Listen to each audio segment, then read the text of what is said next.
हरे कृष्ण कृष्ण कृष्ण हरे हरे हरे राम राम राम हरे। श्रीमद् भगवद गीता अध्याय 1 श्लोक नंबर 8। जैसे कि हमने चर्चा की थी श्लोक नंबर 7 में कि दुर्योधन ने सबसे पहले एक्साइटेड होके पांडवों के विषय में बताया था कि पांडव की सेना के संचालक कौन है, उनकी सेना में कितने लोग हैं और कौन कौन से हैं। अब आइए कौरव की तरफ। और उन्होंने बताया था कि जो कौरव की सेना है, मैं वो बताऊंगा कि मेरी सेना को संचालित करने में विशेष रूप से कौन कौन निपुण है। तो अब आगे वो बता रहे हैं कि मेरी सेना में जो सबसे ज़्यादा निपुण मतलब जो होशियार हैं वो आप हैं। मेरी सेना में स्वयं आप, भीष्म, कर्ण, कृपाचार्य, अश्वत्थामा, विकर्ण तथा संबोधक का पुत्र भूरिश्रवा आदि हैं जो युद्ध में सदैव विजयी रहे हैं। अब यहाँ बता रहे हैं दुर्योधन द्रोणाचार्य को कि देखो मेरी सेना के मेन नायक तो देखो कौन कौन है। पहले तो जिनको भी आपने ये धनुर्धर विद्या सिखाई, जो सिखाने वाला है मेन, वो आप मेरी सेना में हो। तो जितने भी ऑपोजिट में हैं वो सीखे हुए हैं, लेकिन आप सिखाने वाले हो। तो मेरी सेना में सबसे बड़ी खुशी की बात है तो आप हो। दूसरा भीष्म पितामह, जिनसे कोई मुकाबला नहीं कर सकता है, भीष्म पितामह है। तीसरा कर्ण। आप ये नाम सुन के आपको भी लगेगा कि सारी शक्तिशाली योद्धा कौरव के पक्ष में है। कर्ण है, कृपाचार्य है जो इनके कुल गुरु हैं, कृपाचार्य हैं, अश्वत्थामा, विकर्ण, संबोधक, ये जितने भी है भूरिश्रवा, ये जितने भी हैं, ये सब के सब धनुर्विद्या में बड़े निपुण हैं।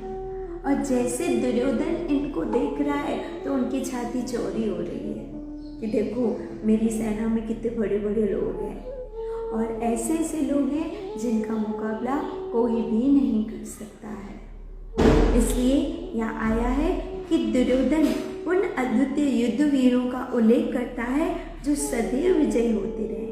ये जितने भी नाम हैं, भीष्म, कर्ण, कृपाचार्य, अश्वत्थामा, विकर्ण, संबोधक, भूरिश्रवा, ये जितने भी हैं ये हमेशा युद्ध में विजयी प्राप्त हुए हैं। ये कभी भी हार के नहीं आए हैं, हमेशा जीत के आए हैं। विकर्ण हालांकि दुर्योधन का भाई है।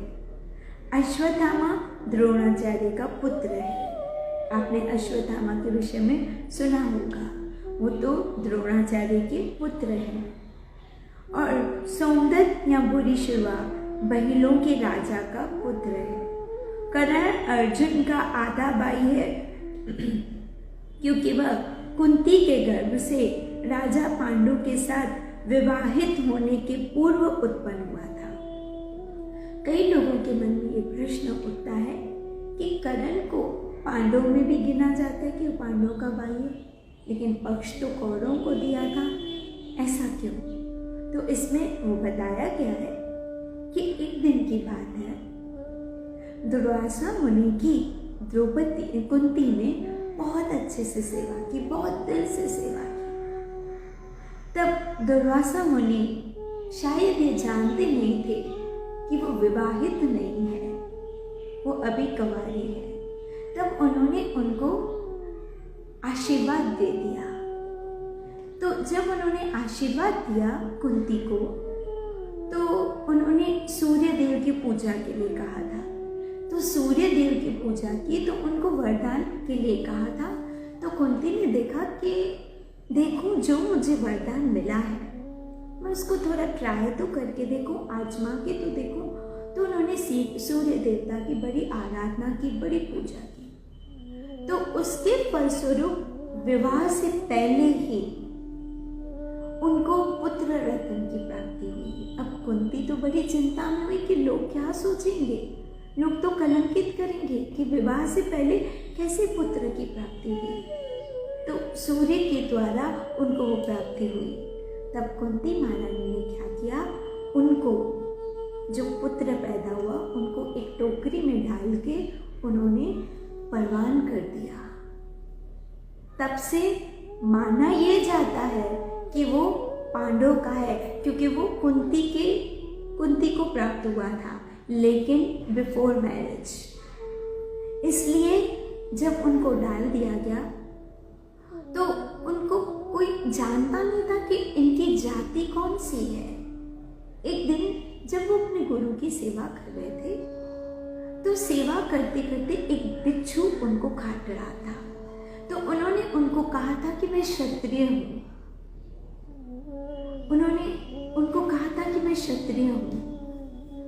कहा था कि मैं ब्राह्मण हूँ और ब्राह्मण हूँ, इस नाते आप मुझे शिक्षा दीजिए। तो एक दिन उनके गुरु सोए हुए थे और ये उनकी सेवा कर रहे थे तो बिच्छू ने काटा। उन्होंने कहा कि अगर मैं बिच्छू को हटाऊंगा या हट जाऊंगा तो सेवा में विक्षेप हो जाएगा और गुरु महाराज की आँख खुल जाएगी। इसे उन्होंने चुप करके सहन कर लिया। जब चुप करके सहन कर लिया तो इतने में जब गुरु महाराज की आँख खुली तो उन्होंने देखा कि करण के हाथ से खून बह रहा है। तब उन्होंने करण से कहा कि तुमने मुझे बताया नहीं और तुम्हारे शरीर से इतना खून बह रहा था, तुमने मुझे बताया नहीं या तुमने सेवा छोड़ी नहीं। तो उन्होंने कहा कि आपकी नींद खराब होगी, इससे मैंने नहीं छोड़ी। तब गुरु महाराज तुरंत क्रोधित हुए। बोला, तुम्हारा स्वभाव बताता है कि तुम क्षत्रिय हो। ब्राह्मण का स्वभाव क्या है कि ब्राह्मण खून नहीं देख सकता, ना ही वो खून बर्दाश्त कर सकता है। ये क्षत्रिय का स्वभाव है।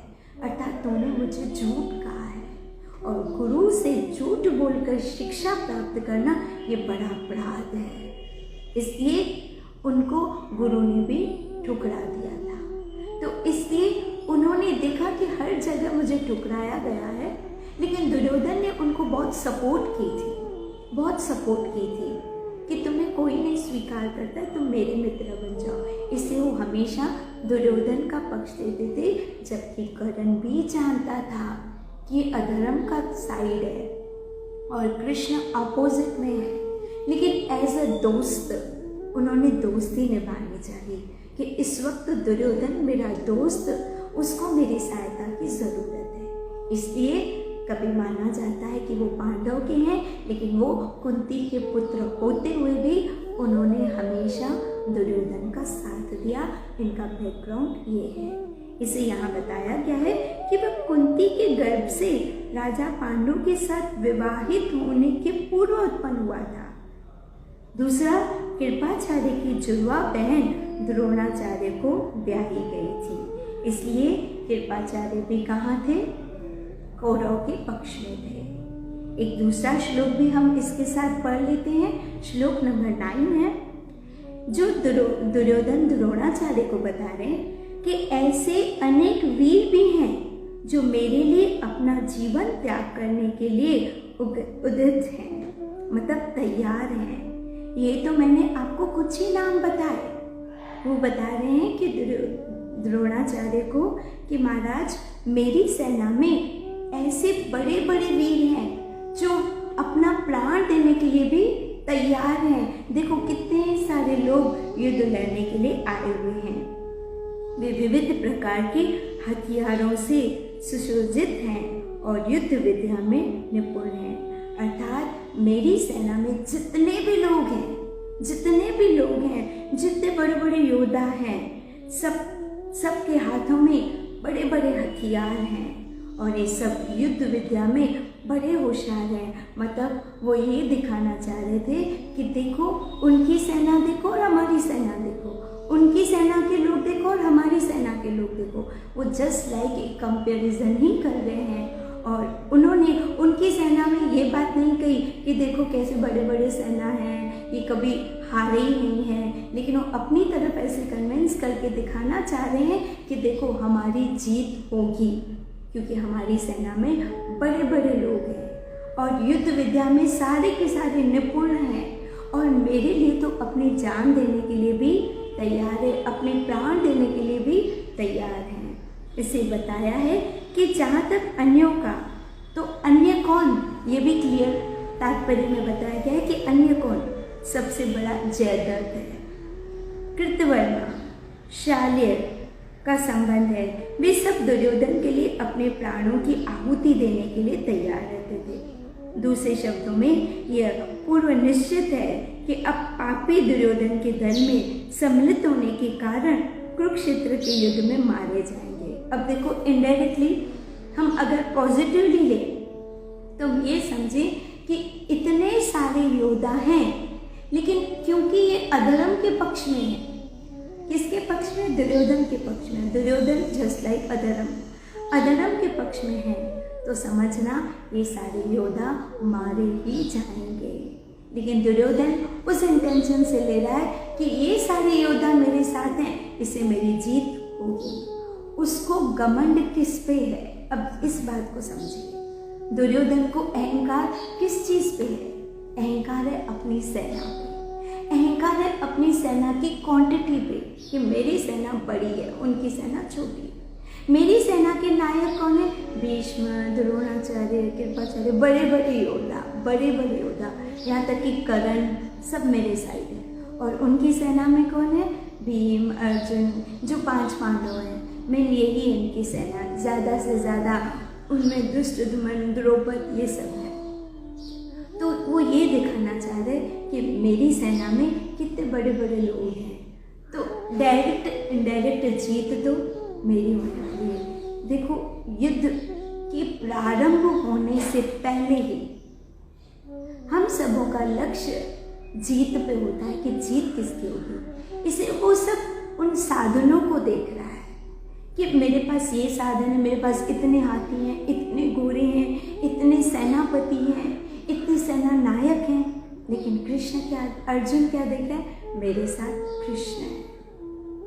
अर्जुन की नज़र कृष्ण पे है और दुर्योधन की नज़र सेना पे है। और अगर आपको याद रहे तो दुर्योधन की सेना भी क्यों भरी, क्योंकि कृष्ण ने उनको नारायणी सेना दी। तो याद रखना, अगर कृष्ण हमारे साथ है तो सेना भी हमारे साथ है।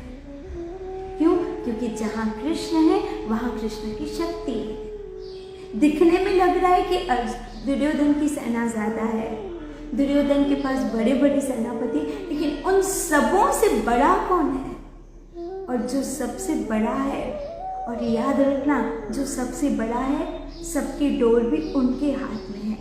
यहाँ दुर्योधन बहुत बड़ी गलती कर रहा है। और याद रखो, हम अपने जीवन में कहीं ये गलती तो नहीं करते। हम देखते हैं कि सामने वाले के पास इतना धन है, इतना सुख है, इतनी सुविधा है, हमारे पास तो कुछ भी नहीं है। हमारे पास, हम तो सिर्फ थोड़ा बहुत भजन कर लेते हैं, हम कभी मंदिर जाते हैं, हम अपने गुरु के पास जाते हैं। तो ये जो चीज़ें हैं ना, यही सबसे बड़ी शक्ति हमारे साथ।